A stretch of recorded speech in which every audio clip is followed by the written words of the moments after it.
বাংলাদেশ জাতীয়তাবাদী auto rickshaw চালক দলের ব্যানারে আজকে এই অনুষ্ঠানে আমাদের প্রধান অতিথি হিসেবে উপস্থিত আছেন বাংলাদেশ জাতীয়তাবাদী দলের সিনিয়র যুগ্ম মহাসচিব অ্যাডভোকেট রুহুল কবির রিজভী আহমেদ, উপস্থিত আছেন বাংলাদেশ জাতীয়তাবাদী দলের যুগ্ম মহাসচিব অ্যাডভোকেট আব্দুল সালাম আজাদ সহ উপস্থিত মিডিয়ার ভাইয়েরা এবং অন্যান্য যারা অটোরিকশা শ্রমিক অটোরিকশা চালক দলের যারা রয়েছেন সবাইকে আসসালামু আলাইকুম। প্রথমে আমি মহান আল্লাহ তাআলার কাছে শুকরিয়া জানিয়ে আমার বক্তব্য শুরু করছি।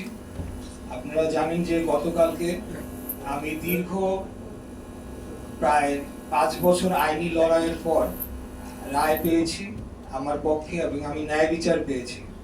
এখানে একটি কথা বলতে হয় যে কেউ বা একটি মহল তারা কিছু হয়তোবা তাদের বোঝার কমতির জন্য এই বিষয়ে তাদের যে মতামত দিচ্ছে সোশ্যাল মিডিয়া সহ বিভিন্ন জায়গায়, সেখানে কিছু তথ্যের ঘাটতি রয়েছে। অনেকে হয়তো মনে করছে যে 5ই আগস্ট 2024-এর পর এই মামলাটি দায়ের হয়েছে বা আমরা হয়তো এর পরে এসে এই প্রক্রিয়াটি সম্পন্ন করেছি। আপনাদেরকে বলতে চাই যে স্থানীয় সরকার নির্বাচনের আইন অনুযায়ী নির্বাচন হওয়ার পরবর্তী 30 দিনের মধ্যে অভিযোগ করতে হয় এবং সেই 30 দিনের মধ্যেই মামলাটি করা হয়েছিল এবং পরবর্তী 180 দিনের মধ্যে এই মামলাটি নিষ্পত্তি হওয়ার আইনি বিধান থাকলেও এখানে বিগত ফ্যাসিবাদী হাসিনা সরকারের আমলে এটিকে বাধাগ্রস্ত করা হয় এবং যে অবৈধভাবে ক্ষমতা দখলকারী তাপস তিনি এই মামলাটি বাতিল করার জন্য হাইকোর্টে এবং লোয়ার কোর্টে চাপ প্রয়োগ করে এবং হাইকোর্টে একটি আবেদন করে যে এবং মামলাটি শুনানিতে তারা এটিকে বন্ধ করে রাখে। পরবর্তীতে আমরা 5ই আগস্টের পর এই মামলার শুনানি করি এবং যথাযথ আইনি পদক্ষেপ প্রক্রিয়া নিশ্চিত করে আমরা মামলার কার্যক্রম পরিচালনা করি, সাক্ষী শুনানি হয়, আর্গুমেন্ট হয় এবং পরবর্তীতে আমি গতকাল আমার কাঙ্ক্ষিত রায় যেটি সেটি আমি পাই। অতএব এখন যদি আমি আমার ন্যায় বিচার চাই দেশে, তাহলে আমি বিএনপির সদস্য দেখে এখন আমাকে যদি বলা হয় সেটা আমার অন্যায় অপরাধ, তাহলে এই যে বৈষম্য বিরোধী বাংলাদেশ গড়ার যে প্রত্যয় নিয়ে যারা এখন আগামী দিনে রাজনীতি করতে চাচ্ছে আসছে বা অন্যান্য কোনো গোষ্ঠী, তারা যদি আমার প্রতি বৈষম্য করে, আমি যদি ন্যায় বিচার চাওয়ার জন্য যদি এখন অপরাধী হয়ে যাই, তাহলে আসলে এই ক্ষেত্রে আমার কিছু করার নাই, কিছু বলারও নাই, জনগণই সেটার বিচার করবে।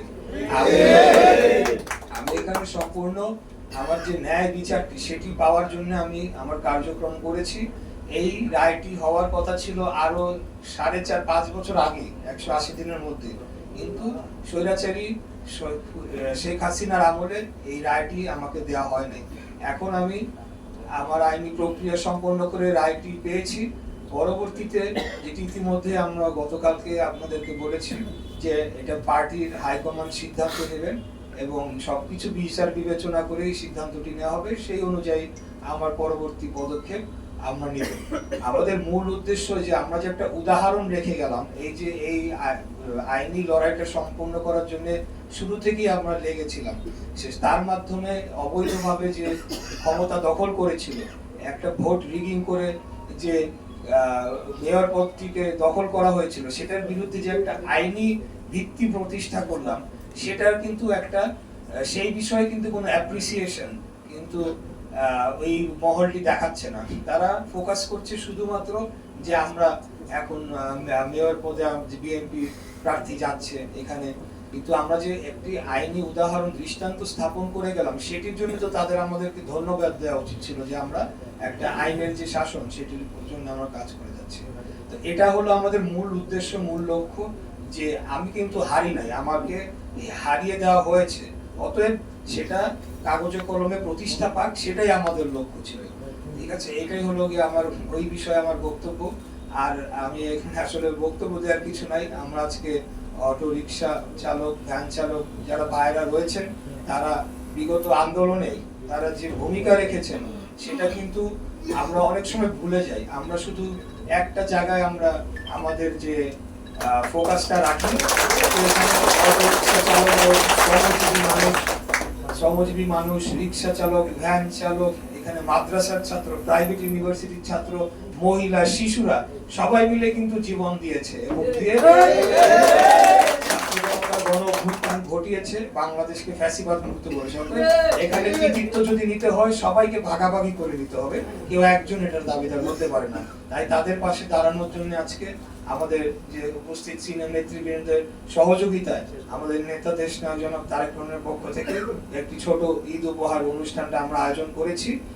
এটার জন্য এটা করতে পেরে এবং আমাকে এখানে আজকে সুযোগ দিয়েছেন এই অনুষ্ঠানে আমাদের সিনিয়র যুগ্ম মহাসচিব, আমাদের সকলের প্রাণপ্রিয় নেতা, রাজপথের লড়াকু সৈনিক, যিনি দুর্দিনে আমাদেরকে আশার আলো দেখিয়েছেন, আমাদেরকে